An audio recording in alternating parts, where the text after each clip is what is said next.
पता नहीं आज भी कोई ग्राहक आएगा या नहीं। मैं रोज कितनी मेहनत करती हूँ, लेकिन न जाने क्या दिक्कत है। जो ग्राहक भूले भटके से आ भी जाए तो वो भी कभी दोबारा नहीं आता मेरे हाथों के बने पकौड़े खाने के लिए। ये है जानकी। बूढ़ी हो चली जानकी गांव के बाजार में एक झोपड़ी बनाकर रहती थी। गुजारे के लिए जानकी ने उसी झोपड़ी में पकौड़ों की दुकान लगा ली। पहले तो फिर भी उसका गुजारा किसी तरह हो जाता था, लेकिन फिर उसकी झोपड़ी के ठीक सामने छन्नू नाम के आदमी ने अपना ढाबा खोल लिया था। उसका ढाबा देखने में भी अच्छा था और अंदर बैठकर खाने का भी बढ़िया इंतजाम था। जिस दिन से छन्नू ने जानकी की दुकान के सामने अपनी दुकान लगाई थी, बस उसी दिन से जानकी का काम ठप पड़ गया था। पहले ग्राहक कम होते गए और फिर ना के बराबर आने लगे। कभी कोई नया आदमी आ जाए तो बस उसी से बोहनी होती थी। फिर एक दिन, हे माता रानी, एक अकेली बुढ़िया को क्यों इतनी तकलीफ दे रही हो? या तो मेरे दुखों को हर लो या फिर मुझे उठा लो माँ। जानकी हाथ जोड़कर माता रानी से विनती कर रही थी। उसकी आंखों में आंसू थे। तभी उसने देखा कि एक लड़की उसकी झोपड़ी के पास बैठी है, लेकिन जानकी ने उसे देखकर भी अनदेखा कर दिया। हे माता रानी, मैंने ग्राहक मांगे थे पर आपने तो एक भिखारिन को भेज दिया। अब क्या दूं मैं इसे? पैसे कहाँ हैं मेरे पास? उस दिन भी रोज की तरह जानकी पकौड़े बनाकर बैठी रही, मगर उसकी दुकान पर एक भी ग्राहक नहीं आया, जबकि छन्नू के ढाबे पर ग्राहकों की भीड़ लगी हुई थी। अपनी फूटी किस्मत को देखकर जानकी अपना सामान समेटने लगी। तभी उसने देखा कि वो लड़की अभी भी उसकी दुकान के पास ही बैठी हुई थी। और फिर, अरे तुझे सुबह से शाम हो गई यहाँ बैठे बैठे। देख, तुझे पैसे मांगने हैं तो जाकर उस छन्नू से मांग जो पैसे छाप रहा है। मेरे पास कुछ नहीं है तुझे देने को। देख ले, गल्ला बिल्कुल खाली पड़ा है मेरा। मुझे पैसे नहीं चाहिए अम्मा। हैं? तो और क्या चाहिए तुझे? अम्मा भूख लगी है, कुछ खिला दो। अब अच्छा, आजा आजा। अब ये पकौड़े पैसे तो ना ला सके, पर पेट तो भर ही सकते हैं तेरा और मेरा। आजा। इतना कहकर जानकी ने वहीं जमीन पर कपड़ा बिछाया और फिर दोनों ने वहीं पकौड़े खाए जो जानकी ने ग्राहकों के लिए बनाकर रखे थे। और फिर, बता तो सही, कैसे लगे मेरे पकौड़े? अच्छे हैं अम्मा, बहुत अच्छे हैं। अच्छे हैं ना? पता है, जब मेरे पति जिंदा थे ना, तब उन्हें मेरे हाथ के पकौड़े बहुत अच्छे लगते थे। वो कहते थे कि एक दिन हम दोनों मिलकर पकौड़ों की दुकान खोलेंगे। फिर हम दोनों ने इसी झोपड़ी में पकौड़ों की दुकान खोली। मैं पकौड़े बनाती और वो बेचते। हमारी दुकान खूब चल रही थी। फिर एक दिन मेरे पति के सीने में दर्द हुआ और वो वहीं स्वर्ग से धार गए। बस तभी से मैं अकेली इस दुकान को चलाकर अपना पेट पाल रही हूँ। तो फिर ग्राहक आने कम कैसे हो गए अम्मा?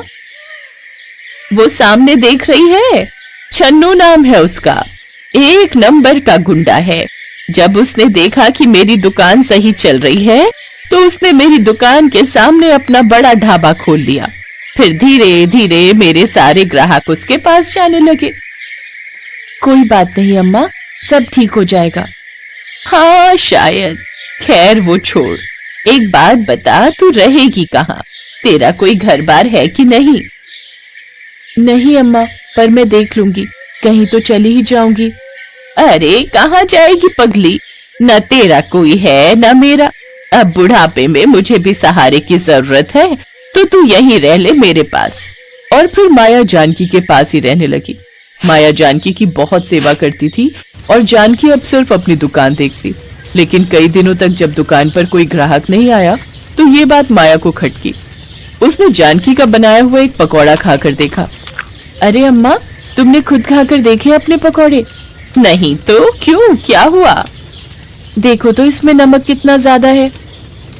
माया के कहने पर जब जानकी ने पकौड़े खाकर देखे तो वो हैरान रह गई, क्योंकि वो तो सारे मसाले बड़े ध्यान से और नाप कर डालती थी। फिर अगले दिन जैसे ही पकौड़े बने तो माया ने फिर से एक पकौड़ा खाकर देखा। अम्मा, कुछ तो गड़बड़ है। अब क्या हुआ?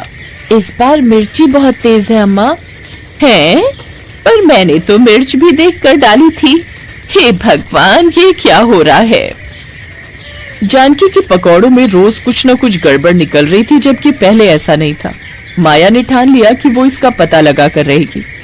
उस रात जब जानकी ने सुबह के लिए सब बेसन में मसाला मिलाकर रखा तो वहां रात के अंधेरे में छन्नू आया और उसने अपने कंधे पर टंगे एक थैले में हाथ डाला और मुट्ठी भरकर कुछ निकाला। लेकिन जैसे ही उसने वो चीज बेसन में डालनी चाहिए तभी अचानक उसका हाथ रुक गया। उसके हाथ पर बर्फ जमने लगी थी। ये देखकर वो जोर जोर से चीखने लगा। उसकी चीख सुनकर जानकी भी उठकर बाहर आ गई। अरे छन्नू, तू यहाँ क्या कर रहा है? मैं बताती हूँ अम्मा, ये इसी तरह रोज आपके बेसन में कभी मुट्ठी भर मिर्च तो कभी नमक डालने आता था और ऐसे ही धीरे धीरे इसने आपकी दुकानदारी खराब कर दी। अच्छा, तो ये बात थी। रुक, मैं अभी मुखिया को बुलाकर तेरा हिसाब करवाती हूँ। रात में ही पंचायत बुलाकर छन्नू की पोल खोल दी गई। मुखिया ने गुस्से में छन्नू को गांव से बाहर कर दिया और उसे कभी वापस ना लौटने की सजा दी गई। फिर अगले दिन तो पूरी तस्वीर ही बदल गई। छन्नू की दुकान बंद देखकर ग्राहक वापस जानकी की दुकान पर आने लगे। माया ने झट से बेसन घोला और जानकी ने सभी के लिए गर्मा गर्म पकौड़े बनाए। उस दिन वाकई बहुत अच्छे पकौड़े बन रहे थे। शाम तक भी माया और जानकी पकौड़े बनाते रहे। फिर अगली सुबह, अरे जानकी मौसी, हाँ सरला बोलना, कल के पकौड़े कैसे लगे तुझे? अरे मौसी, इतने स्वादिष्ट पकौड़े तो आज तक हमने नहीं खाए। और आपको पता है, जब कल मैंने अपने पति को पकौड़े खिलाए तो कहने लगे कि उनकी तबीयत खराब है तो नहीं खाए, पर बाद में एक पकौड़ा खाते ही वो तो बिल्कुल भले चंगे हो गए। पता नहीं कैसे हुआ, पर तुम्हारे पकौड़ों ने तो जादू ही कर दिया उन पर। आज उन्होंने मुझे भेजा है तुम्हारे जादुई पकौड़े खरीदने। जादुई पकौड़े? अरे ये सब मेरी माया का कमाल है, उसी ने बनाए थे ये पकौड़े। सुन रही है ना माया? माया, माया। जानकी ने पीछे पलटकर देखा तो माया वहां नहीं थी। जहां वो बैठती थी वहां बस देवी माँ की एक छोटी सी मूर्ति रखी थी। वो कुछ समझ पाती तब तक दुकान के सामने भीड़ की आवाज आई। कोई 50 के पकौड़े मांग रहा था तो कोई 100 रुपए के। जानकी ने आसमान की तरफ देखा और आंखों में आंसू लेकर बोली, जय माता दी।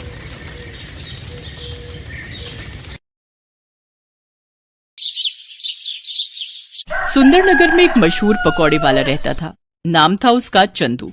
सुबह उठना, उठकर पकौड़े तैयार करना और पूरे दिन नगर में घूम घूम कर साइकिल पर पकौड़े बेचना, यही उसका रोजाना का काम था। पकौड़े ले लो, पकौड़े या गर्मा गर्म पकौड़े या जल्दी आओ, गरम गरम पकौड़े खाओ। पकौड़े ले लो, पकौड़े, गर्मा गर्म पकौड़े या।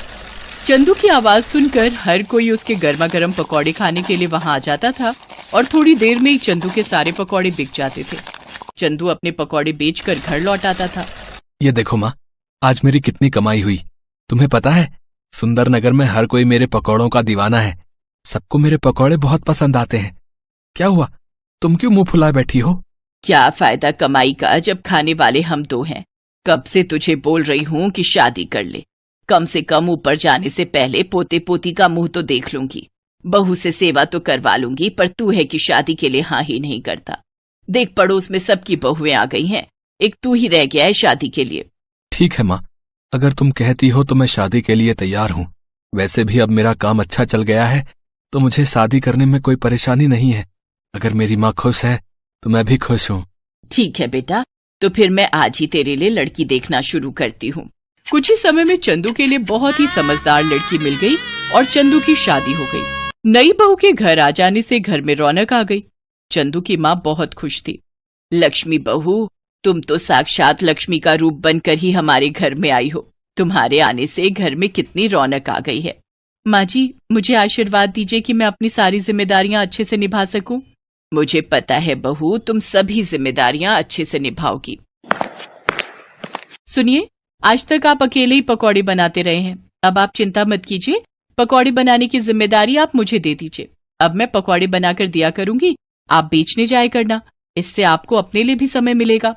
कितनी अच्छी है मेरी बहू, मेरा और चंदू का कितना ख्याल है इसे। उस दिन से लक्ष्मी पकौड़े बनाने में चंदू की मदद करने लगी। चंदू का काम आसान हो गया। अब वो सुबह जल्दी ही पकौड़े बेचने के लिए निकल जाता था और शाम तक अच्छी कमाई करके घर लौटता था।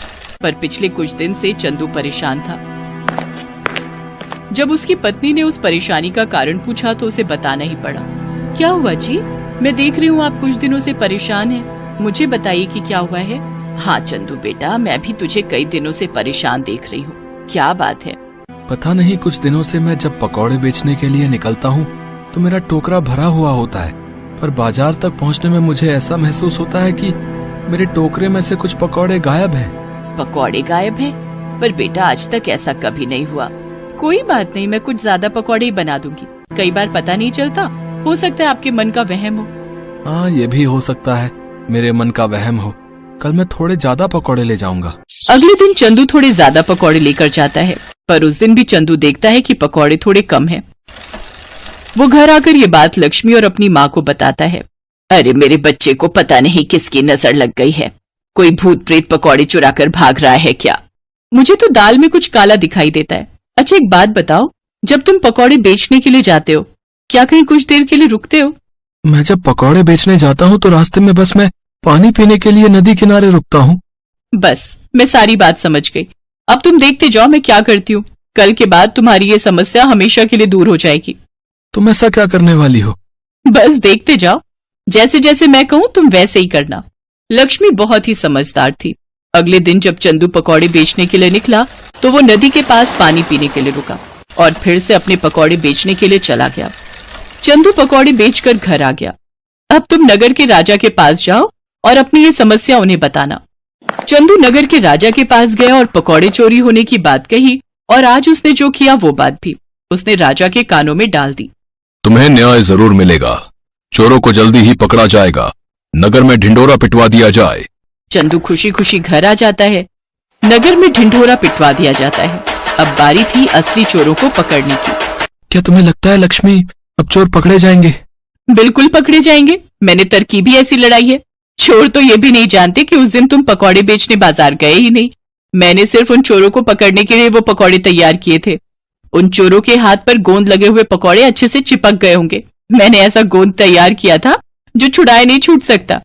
चोर तो अपने हाथों में पकौड़े चिपके हुए देखकर परेशान हो रहे होंगे, पर राजा जी द्वारा जो खबर उन्हें मिलने वाली है उससे वो बहुत खुश हो जाएंगे। लक्ष्मी ने पकौड़ों पर चिपचिपा गोंद लगा दिया था जिससे पकौड़े उन चोरों के हाथ पर चिपक जाएं जो चंदू के पकौड़े चुराते थे। राजा द्वारा नगर में ढिंढोरा पिटवा दिया जाता है। सुनो सुनो, ध्यान से सुनो। राजा वीरभान ने कल रात को एक सपना देखा था जिसमें उन्होंने कुछ ऐसे लोग देखे थे जिनके हाथ में पकौड़े चिपके हुए थे। राजा वीरभान ने सपने की बात राजगुरु से कही है।